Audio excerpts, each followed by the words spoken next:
Hello everyone, welcome to JSP Ambience Luxury. My name is Jenny and I am the owner and creator of JSP Ambience Luxury. Today is our segment called The Strength of a Woman. We're going to be talking about women. Stop jumping from frying pan to fire. Before I continue, let me remind you, mothers, grandmothers, great-grandmothers, aunties, girl child, that we are the finest of God's creation. It is a statement of fact. Let's talk about how to stop jumping from frying pan to fire. How can we unpack this topic? You see, in the name of having a boyfriend, in the name of having a husband, we women who have picked up a lot of things that we shouldn't pick up, or men that shouldn't be in our lives. We have picked up men that are not on the same echelon, or men that are not bringing anything positive to our lives. In the name of, I want a husband. In the name of, I want a boyfriend. In the name of, I want a man. You just pick up anything along the way. You just pick up anything that comes your way. Look at, I always tell women, what is the trajectory of your life? Where are you going with? Where are you going to with your life? What is your direction in life? What direction is your life heading to? What kind of retirement do you want to have? What kind of old age do you want to have? What kind of life do you want to have? Because the kind of life you want to have, or the life you see yourself having, is what's going to propel you to getting friends, getting relationship that will take you into that destiny that you want for yourself. There are people who are not meant to be with you on your way to your destiny. There are people who are not meant to be in your life. So stop saying, I want a man, then you pick up anything, or I want a friend, or I want friends, then you pick up people who cannot help you in life. I've always said that if I'm on level 1 by myself is fine. If I'm suffering by myself is fine. But what is not fine is if I'm with somebody, I'm still suffering. That is not okay. That is not fine. That is not okay with me. If I'm with somebody, I'm still suffering. If I can't take care of my bills, or if I'm managing to take care of my bills, that is okay because I'm by myself. But if I'm with somebody, I'm still suffering. My question is, why are you in my life? Why am I jumping from frying pan to fire? Is it not better for me to be by myself? It's not better for me to be alone and take care of my bills and take care of myself than being with somebody? I'm still suffering anyway. You see,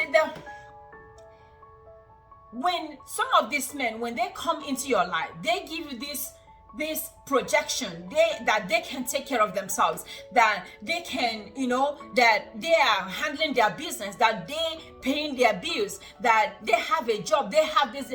Then when you start going with them, when you start dealing with them, when you start going out, you find out that their problems are more than your problems. Their problems are more than your problem. And that will make you, these men who are narcissistic, they will make you feel like if you don't date them, if you don't want to be with them, your world is over. They will make you feel like if you don't agree to marry them, nobody else will marry you in life. Nobody else will marry you in this world. That because you're 50 years old, because you're 60 years old, no man is going to want you anymore. Because you're 40 years old, no man is going to want you anymore. So you better stay with me. You better deal with me. No, I'm not going to deal with you. No, after I dealt with my last relationship, I'm not going to deal with you. Because guess what? I am not jumping from frying pan to fire. I'm not going from bad to worse. If I'm by myself, I'm doing bad, that's fine. But if I'm with somebody and now doing worse, why am I with you? That is a question I always ask women.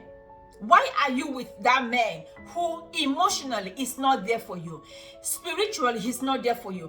Financially, he's not there for you. Physically, he's not there for you. Why are you with him? Just to say, oh, I have a man. Just to say, I have a boyfriend. Just to say, I have somebody coming into my house, laying up in my house, eating my food. Why are you with that person? What is it that that person is alleviating in your life? What is it that that person is helping? I think I made a video on this. A young man came to my job and we were talking. He said, oh, I want to go to Africa to go get me a wife. I said, why? What happened? Why you can't get a wife in America? He said, all the wives here, all the women here, they are not obedient. I want to go to Africa and go get a woman who will be obedient to me. I said, so you're looking for a slave? He said, no, I didn't mean it that way. I said, because the reason why you want to go to Africa to go get a woman is because you have made a mess of yourself here. That's why. You have made a mess of yourself here. So that's why you want to go to Africa to go get a woman who will be obedient to you. I told him, I said, if you as a man is doing what you're supposed to be doing, enriching yourself, attending to those goals, knowing how to treat a woman, knowing how to talk to a woman, knowing how to address a woman, knowing how to be there for a woman, you don't need to go outside to go look for a woman. You don't need to go outside of your country to go look for a woman, because there are plenty of them here. But because you have made a mess of yourself, that's why you're trying to go somewhere where they don't know you, a country where nobody knows you. That's where you want to go and plug a woman who probably you think she doesn't speak English. And you want to bring her here, so whatever you tell her to do, kiss my behind, she will kiss your behind. Run, she will ask you how many miles. Jump how high. That's what you want. As I told him, I said, you have to make sure that when you're coming into a woman's life, whether in a developing country, whether in a developed country or underdeveloped country, wherever you find yourself, whenever you're in a relationship, your motive should be that you're trying to make that woman's life better. And I'm also sure that you want that woman to make your life better. The Bible says, can two work together except they're in agreement? Make her life better. And she, in reverse, will also make in return, will also make your life better. Well, the problem we have is, a lot of these men, they want a woman who will make their lives better, but they don't want to make a woman's life better.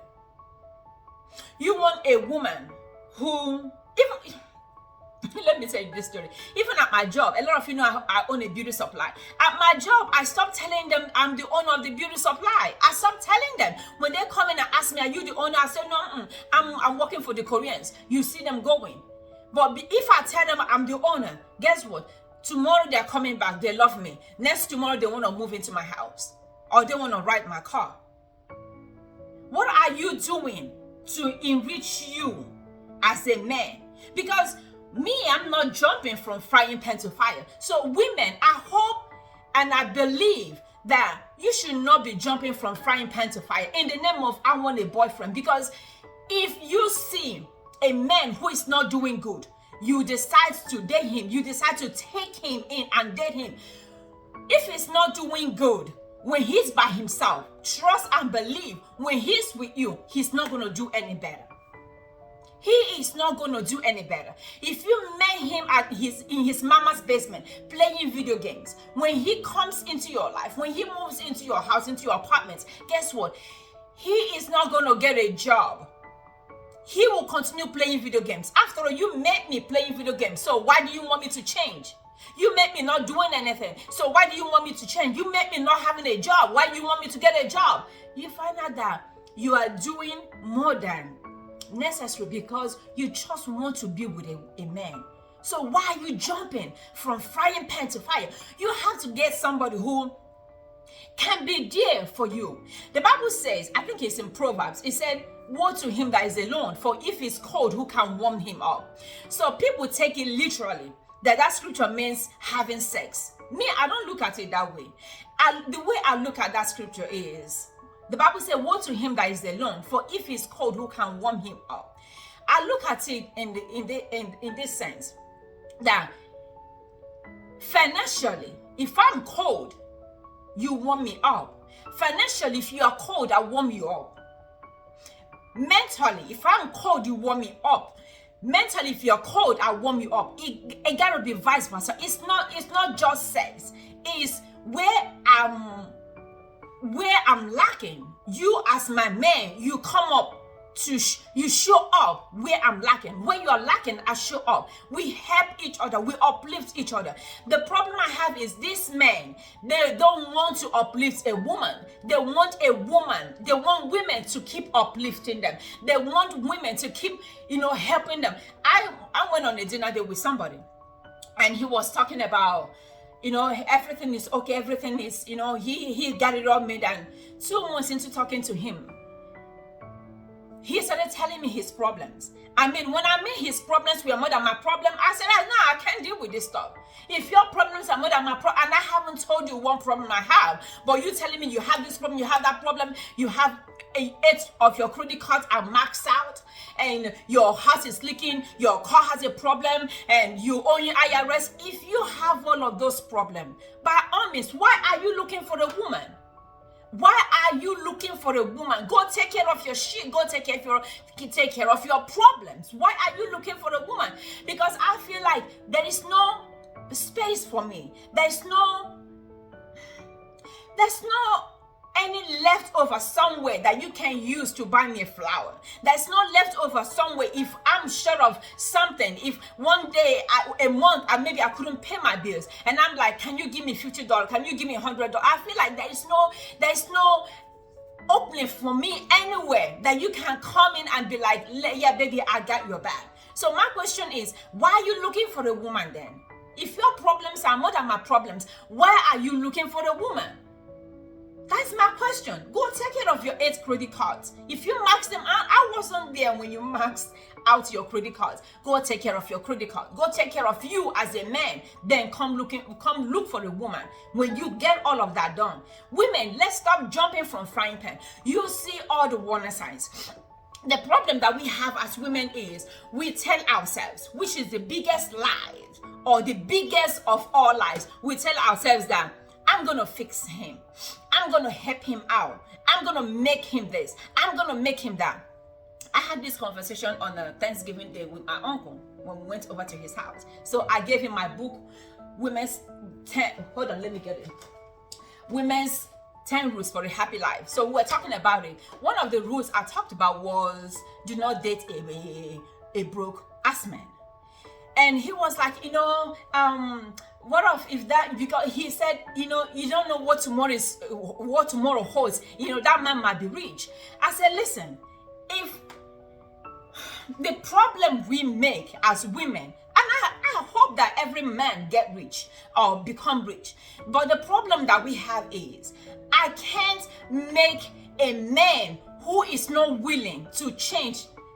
I can't make a man who, if you are on your way to you're going to school, I will be there to help you out. If you're opening a business, hey baby, this is what I'm doing, I see what you are doing, I'll be there to push you up. But the problem is these men, they don't want to get off their lazy behind to go get a job. They're looking for a woman who is already doing it. They're looking for a woman who has a car, a woman who has a job, a woman who has a house to take them in. For me, I always say in my culture, it's hard that you see a man move into a woman's house. African culture, we don't do that. A man, an able, capable man moving into a woman's house, we don't do that. We women, we move into a man's house. We move into a man's house, not a man moving into our house. But in some Western cultures, it's easier. It's okay for a man to take your clothes, put in a trash bag, and move into a woman's house. We have children. And when you come in, you're trying to control the children. You're trying to tell them what to do. You're using the woman's car. You're using the woman's phone. You're using the woman's house. You're telling the woman what to do. So I remember a story of a lady who told me. She said that she got married. And when she got married, the husband didn't have anything. She already bought her house. When she got married, the husband was saying, "Oh, you need to put me in the mortgage. You need to put me in the deed, in the title of the house. You need to put me. She put his name in the mortgage. After some years, the marriage is getting dissolved, do you know what happened? The woman had to move out of her own house.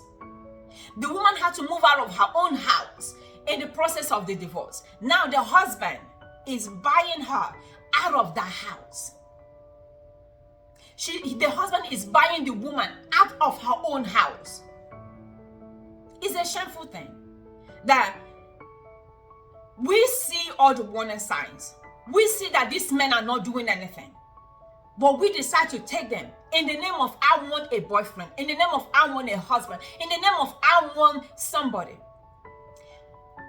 When I'm talking to a man, I always look at myself. I always think, where is this man going to take me? Do I see myself getting old with this person? Do I see myself retiring with this person? Do I see myself enjoying life? What comfort, what happiness, what peace, what love is this man bringing into my life? That's the questions I ask myself. Do I see me getting old and still loving him when I get old? How does it make me feel? How happy am I in his presence? If all of these questions are not answered, I don't want to be with you. If they are not answered, I don't want to be with you, because I have been there before. And my past life is not what I want to repeat. I don't want a repetition of my past life. That's why I am careful who comes into my life, be it girlfriends, be it family members, be it a man, be it a boy, be it whoever, a human being. I am careful because I want people who come into my life to be the ones to propel me into my destiny, to help me one way or the other into my destiny, not people who pull me away from my destiny. Because guess what? Some relationship, some marriages, some men will pull you out of your destiny. They will pull you out of your goals, your visions, your dreams, if care is not taken. I will talk to you next time. My website is www.jsbambienceluxury.com, and my book is on Amazon.com. Women's 10 Rules for a Happy Life. Go and support your girl. Nobody's going to love you more than you love yourself. So take care of yourself and take care of your future. And don't forget that the Lord is the strength of a woman. I'll talk to you next time. Bye. Have a good day.